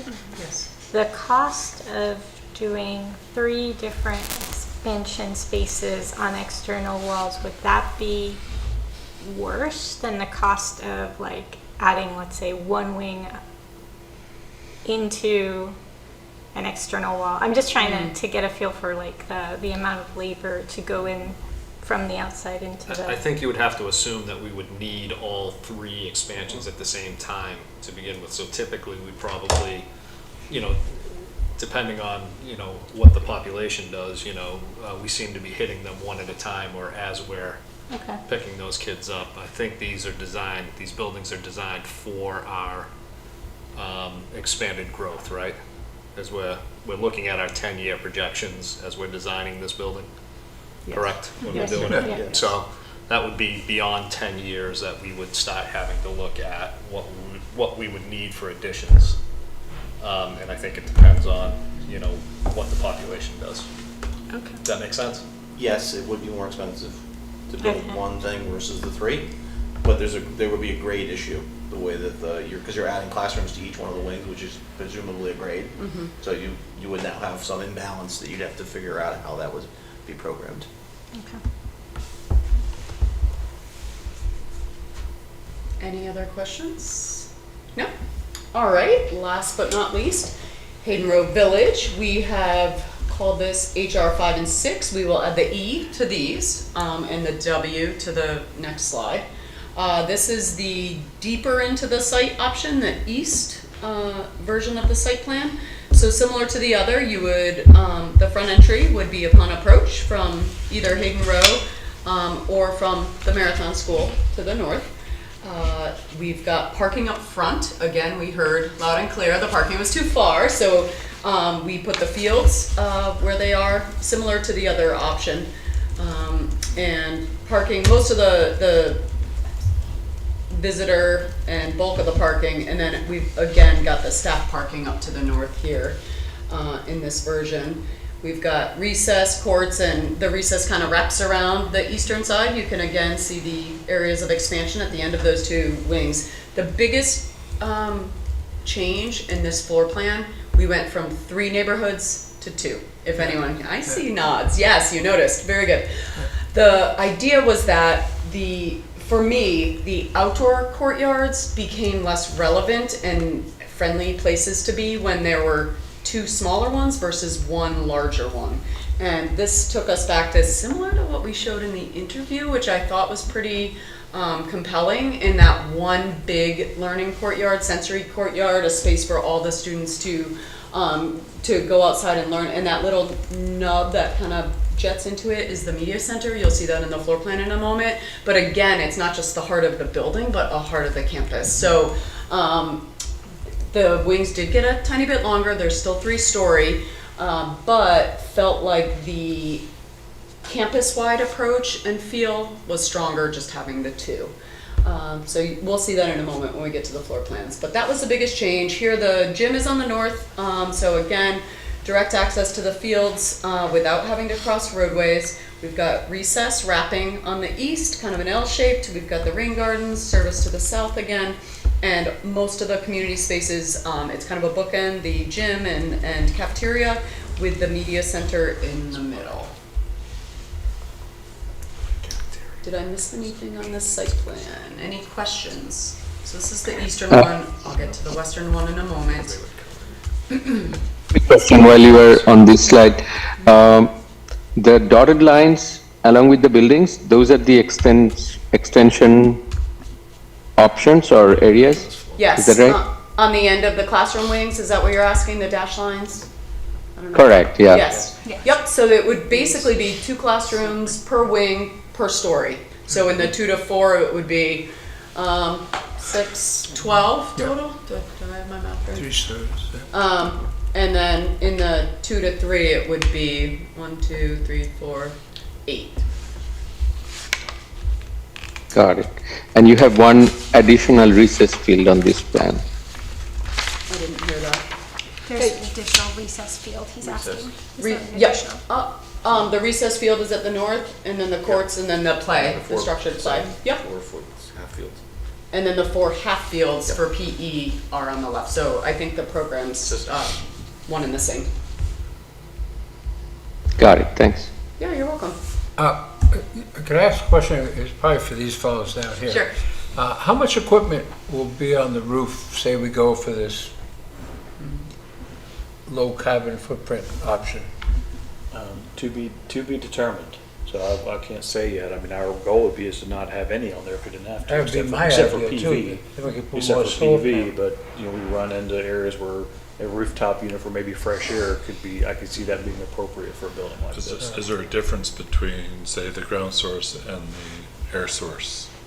There would be additional equipment needed. So for ground source, the well field would go, likely, just looking at this, the well the field would go well under all of those fields there, and then you Yep. have the dedicated outside air ventilation systems would likely, an option would be to consider on the roof. Doubtful we can fit inside, but if we can, great. But, so that, and then if you go with the air source option, you would still have those fresh air units plus this air source chiller heater thing, but it could go, likely go on the roof, but it could go on the ground or anywhere, but likely on the roof. So, not a huge amount. Yeah, all right. There's large swaths of parking, if that's helpful to have canopies there if needed. I don't know where the numbers lie as far as square footage and roof square, that was a question Dan had asked us about equality of, of options. And they're sort of the same in that they're, you know, unless we eliminate a wing, we're essentially similar in footprint. If we eliminate the wing in the 2-3 option, it obviously would have less footprint and therefore less roof area. But okay. The difference I see here is that the field is kind of detached from the building, whereas in the previous option it was right adjacent to it, right? Yeah, good observation. Yeah. I think you'll see in the next, if you want to go forward to the. One other quick question on this, maybe you'll cover it later. Eliminating one wing, would that save a good amount cost, you think? I can't hear. Would it, It's like a cost saving cost. A reduction in number of wings? reduce the number of wings, would it eliminate some of the cost? If you got rid of a wing versus a floor, is that what the question was? So I think in the Yeah, previous that's right. floor plans, you had more than, you had Yes, 3 wings, so right. he's saying now it's 2 wings. Yeah. So he's wondering if that would lower the cost of the building. We'll know, you know, we're gonna know with better certainty in a couple of weeks when we do the Yeah. estimating. I So don't- we're gonna price up the option with 3 Yeah. wings. I don't think know it's that gonna it's be a substantial, it's the same amount of square footage. Right. Yeah. Right, at the end of the Just, day, it's yeah. the same size building and. Right, if you were building it longer as a 1-story building, it would have a bigger effect than it is a 3-story or 2-story building, so you're gaining a lot of the economy of scale with the height. Yeah. Mm-hmm, right, that was the thinking, but I think we'll find out more, but thank you. You're welcome. And last but not least, the west. So HR 5W, HR 6W, we'll make that change. And this is the westernmost location, closer to Hayden Row. And again, it's a mirror image of the previous floor plan, the east site plan. So the entry is east facing. We still have the 2 wings, which again creates that more dynamic central courtyard with the centralized media center on the campus. We've got the fields just to the north, similar to the others. What's different here than the other west plan is that the bus drops to the north of the building and connects to that front entry plaza. We've got the separation of car and bus and safe access to both recess and fields. And again, this could evolve with conversations with traffic and car queue and whatnot, but the idea is that those are separate. They're providing still a safe pedestrian access to all the site amenities, and then distributing parking. In this case, the bulk of it's to the east. And we had heard at the last meeting that the service delivery was a pain point, but this seems kind of the biggest pro of where the service delivery is, I suppose, currently. Yeah. Like, it doesn't interfere with near recess. It's kind of on its own loop. You can get to it in more than one way, depending on the time of day. Yeah, That we seems- tried to Yeah. detach that from any sort of connection as best we could in these options, hearing that that was a current problem that we didn't want to recreate. So we're not trying to give you the same problems you have now. Our goal is to improve it all around. Any questions on this? No? Okay, let's go to the site plan. And here you can see the 2 academic wings with the central media center. You're literally entering the building into that heart. We've got the gym and admin to the north of the entry, and then the CAF with kitchen and service to the south. We connected music with natural daylight nearby to the stage. And then as you go up, you've got the 2-story media center again at the heart. We've got distributed STE spaces, the 2 academic wings, and then at the very top, of course, making that connection, as I mentioned earlier, with and adding the art rooms and specials off of that sort of central core. I really like this one because it makes me think of like the way your home's laid out, right? Like all of the public spaces, you know, the dining room, the living room, the whatever, is all right there, and then all of the private spaces are nicely hidden away, right? Yes. So in this case, you walk in, you don't have to go anywhere near the wings, the academic wings, in order to access the spaces where a parent might want to access for their child's play or for, you know, whatever reason. I think it's a interesting. It supports security, which of course is top of mind for everyone, you know, And in that privacy. it's private, Yeah. quiet, and secure. Yes, good observation. That is one of the benefits of this. In its simplistic form, it's public versus private, right? You have the public space, front facing, and then the private and more, you know. Whereas the pinwheel one has kind of more distributed, so you have more of an opportunity to kind of, once again, walk past those more private areas. Right. Yep. It's a great point, good observation. Any other questions? As Jeff mentioned, we'll take these through the evaluation of criteria, and we'll put our heads together and start that process just from a, you know, straightforward, like I mentioned earlier, the swing space. You know, that's certainly a negative on that end, but that's the next meeting. I'll lead you into your meeting schedule, how's that? But I think that's on the agenda for next time to start that conversation. We'll update the matrices with the options and the numbering sequence that are here. Initially, we thought about putting one of each option, meaning whether it's a 2 or 3 or a 2 full, we're going to list one, so it's not a sheet that extends long beyond your arm. If you do want separate columns for the smaller grade versus the upper grade, we can certainly, you know, break that up or hide columns for you. But we didn't want it to be too overwhelming with too many boxes you need to fill out. So we will update that matrix with a new numbering sequence and send it back around. Thank you. And thank you, John, and your team for putting that together. It's always exciting to see how it's really is. evolving. And it will continue to evolve, and you know, once you see it starting to be masked and what the exterior looks like, it just gets more exciting. So great. Thank you. Looking forward to it. Awesome. So would we say that we already completed the review evaluation criteria at this point? I agree, just wanted to check in. Yeah, sorry, we put that ahead so you could No, think that was about great. it as That we was were perfect. looking at them. Thank Yeah. you. Much more appropriate before. A recap of the community and faculty forum. So for the faculty, I'm going to defer to a faculty to maybe give an update on how that went, but I'll give the recap on the community forum. So the community forum we held at the senior center. We also provided, it was a daytime event in order to try and capture a different demographic. We also provided Teams link via Google Share. And so we captured a few people online with that venue, as well as a few people present in the audience there. And really, it was a summary of the work that was done to date. So it was a recap of the fall community forums, as well as the last couple of months worth of options that we presented to you at the last meeting. And that will also be the basis of the foundation that we go in front of the committee again on the 24th, which is an evening meeting, where we present.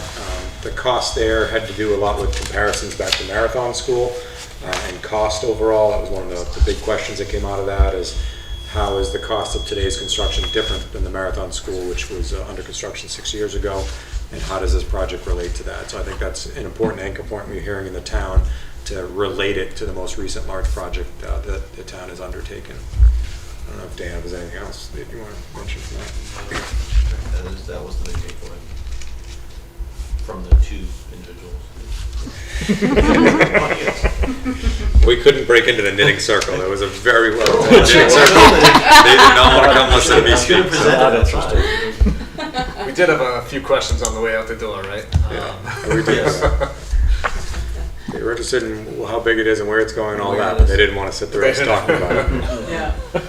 I'm surprised with seeing how exciting you guys are. I'm surprised they didn't run in, you know? Appreciate that. Hear the speech. So that was the community side. Would you like to talk, Sue, maybe about the faculty side from the forum perspective? I can, unless Carol, did you want to speak to the faculty forum, or? Sure, I can just say a few words about it. I think we probably had over 40 people in the auditorium, which I think was really nice. We were at the high school. We had representatives from Compass Vertex as well as Perkins Eastman, and I think that we kind of shared the presentation on that. But we spent less time presenting than the teachers and faculty and staff did asking questions. So I thought it was a really nice opportunity for people to come out and express any kind of concerns or wonders. And I think we probably were there till maybe it was after 5 o'clock, so maybe 5:30. So we spent a lot of time there that day. And I hope that people felt heard and got the information that they needed. And, you know, Susan, if there's anything that I have omitted, but I think a lot of the questions were around things like food service, transportation, the financials of building a 2-3 versus a 2-3-4, grade level configuration, all of those pieces. Yeah, I think the only piece, they were asking questions that really would come further in the design process. So those were where it needed to go a little further to give them more detailed information. But I think there were a lot of good questions, and I think there were some good answers short of not being there yet. So, not a forum, but the listening session for the school committee. And so both the one scheduled on Thursday as well as our Sunday listening session. We had no one on Thursday, and on Sunday, the people who did join mostly wanted information about what the decision-making process required between 2-3 and 2-3-4. They didn't really have questions about the current process or where it was or anything like that. It was more informational requests. So we did a little bit of that on Sunday night.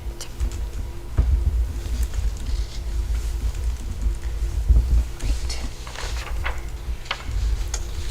Okay. Did anyone have anything else to add regarding the community or faculty forum? Any other questions? All right. Then Jeff, would you like to talk a bit more about the approval for release of the land survey? Yeah, absolutely. So, you know, as we discussed tonight, we really need to know where the wetlands lie at the Hayden Row site. Those maps that are there were pre the Marathon School, and so, you know, a lot of time has passed, building has occurred in that site. So we do need to zero in on where the wetlands are and what the limits of work are so that Perkins can, you know, more fine tune the options. So what's in front of you tonight is a proposal for the wetland flagging as well as the survey. Perkins and their team has solicited a couple of proposals for competitive pricing for the surveyor. We've reviewed that and evaluated that against comparables and find it to be in line with a project of this size and a site of that size. So Vertex is recommending moving forward with contract amendment 3 for the $43,450, which includes both the wetlands as well as topography survey for that site.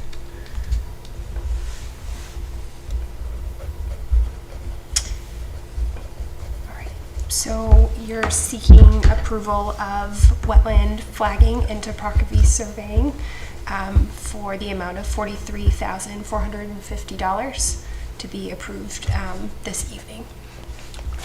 So moved, Madam Chairman. Second. And a second by Leah.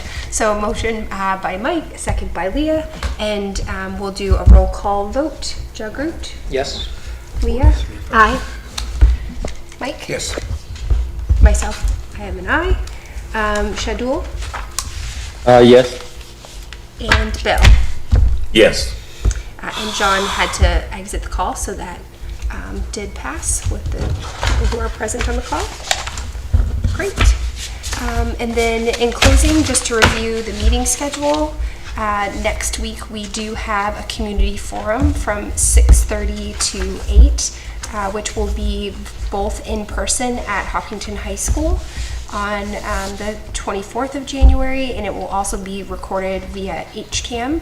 And I believe there will be some engagement through emailing the committee while we're on for questions and answers like we've done in the past, and potentially some surveying.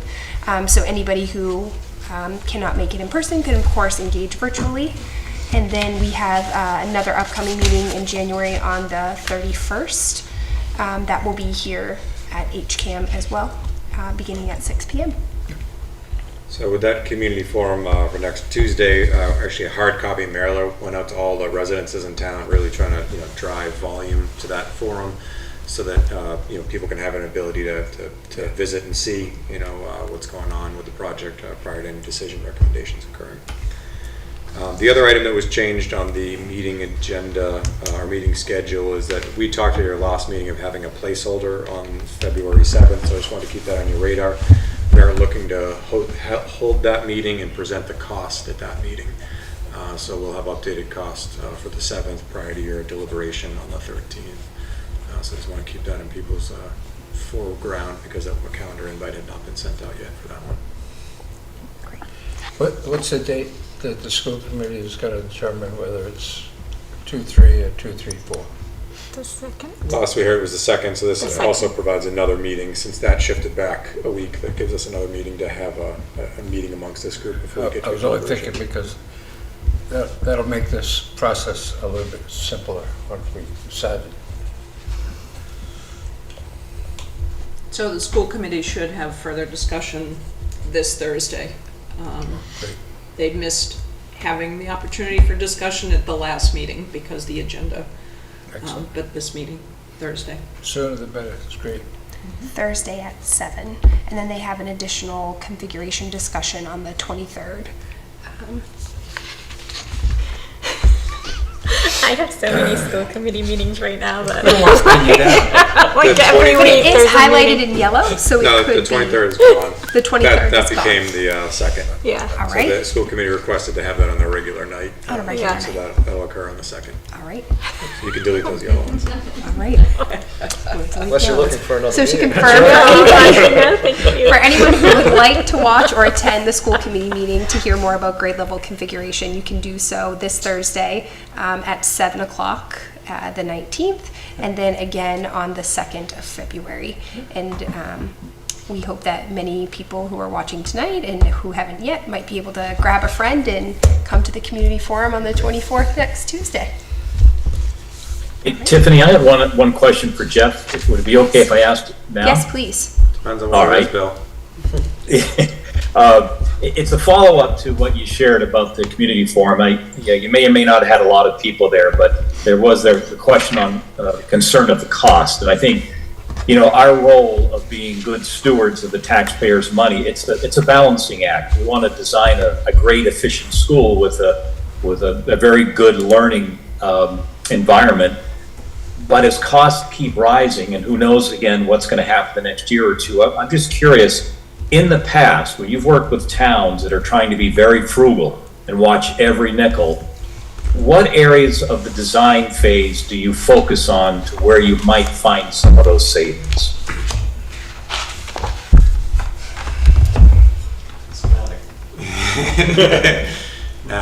And so you're still in the exploring phase of the process right now in feasibility, and so as Dan was noting, schematic is when we start to really make decisions that we want to live with in terms of the building components, the fundamentals of the building components, and that's the number that you go back in front of the town with. So if you're looking to save for the purpose of helping ensure the project has a good balance before it goes to the taxpayers, that occurs at that schematic design level. There'll always be cost refinement after that. We do cost estimates, both we and the design team, at the end of design development, which we'll call 50% design, and then again at 60% construction documents, and again at 90. So there's 3 more levels of estimating. There's always some level of value engineering needed, which is to say that the cost of the market has gone up beyond what we projected, or maybe new things have arisen, or permitting has added a complexity to the process. We will have to always look and refine the project, and the design team will come with options for you guys to think about and make decisions. But if you're looking to have the most impact, it's to set the project off on the right foot. Being careful with your decision making in schematic design will help set the number that goes in front of the town meeting and the voters, because that's what they're going to remember. They don't always remember the number and the pain that happens along the way. It's that vote that's the critical point that you have to get past. One request for the community forum, as I was looking at the special education spaces, and you had a good story for that. We have very, very engaged parents from CPAC and from all those areas, and they obviously have a lot of concerns about changes to the configuration and what positive and negative aspects that might have. So talking about the ADA things that you've thought about with the building, talking about the special education spaces, I think would be really positive to have kind of a story there for community forum purposes.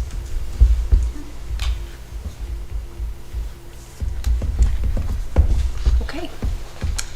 If there are no other discussion points or comments, anyone online have anything they'd like to add or ask a question? All right. Then I'll be seeking a motion to adjourn this meeting.